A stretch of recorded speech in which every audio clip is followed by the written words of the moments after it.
Most roofing companies think they need more leads to grow, but in reality, they're leaking money after the lead comes in.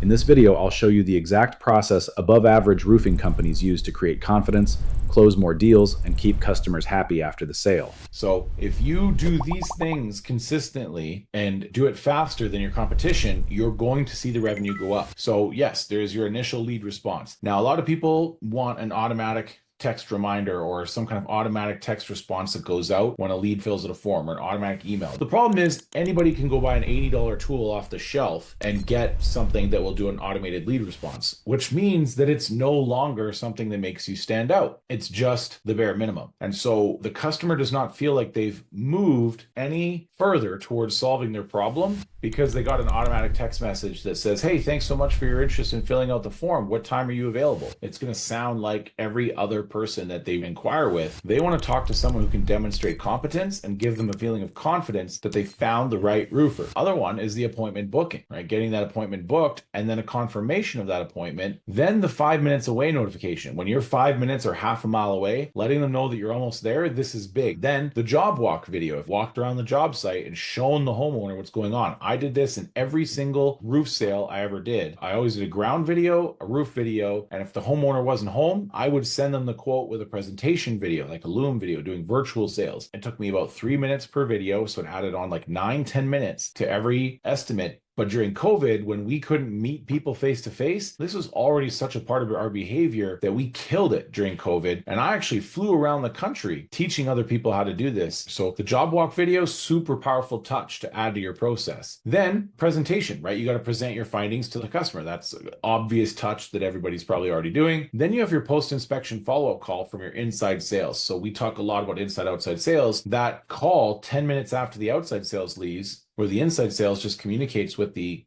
customer and checks in on the experience, is another important touch that more consistently causes sales to happen. And then that 24-hour sales follow-up. So the important thing is that when we do this, the customer is going to wonder, do you care about me as much after I sign than before? So as important it is to get the deal, it's more important to keep the deal happy. And so here's the touches that you can do to keep the deal happy, which is the automatic thank you email from the CEO on job signature. So they're going to get some kind of confirmation, usually from SumoQuote or Leap or whatever you're using to sign a deal. But if there's a personal email that comes from the CEO that just says, hey, thank you so much. If you have any issues, I would love, to address those things personally. It makes the customer feel like, okay, I have the nuclear option if I want it. I'm going to talk to the person that he put in front of me, but should it get to that, I know I can call the owner. And you know who also knows that? Your people. So that thank you automatic email from the CEO is big. Then there's a job sold confirmation call from the sales manager. That's a great touch where the sales manager says, hey, we got your deal. Sales guy's got to put it into me. I'm going to get it reviewed and get it off to production. Because if you want to make people happy, you got to tell them what you're going to do what you said you're going to do, tell them why you did it, and tell them what's next, right? And if you do that, you have that constant loop.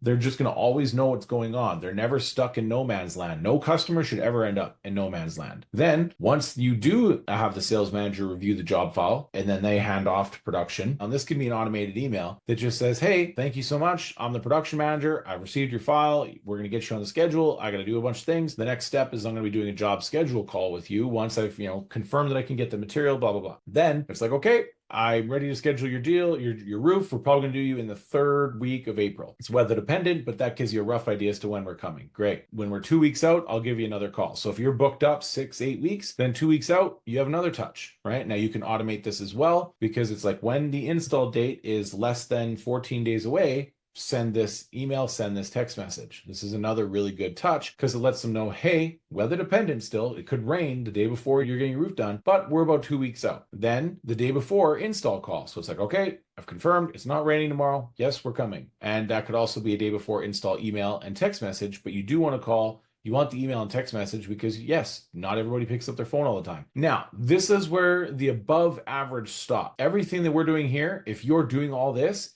you're above average. And in RBP land, above average is average.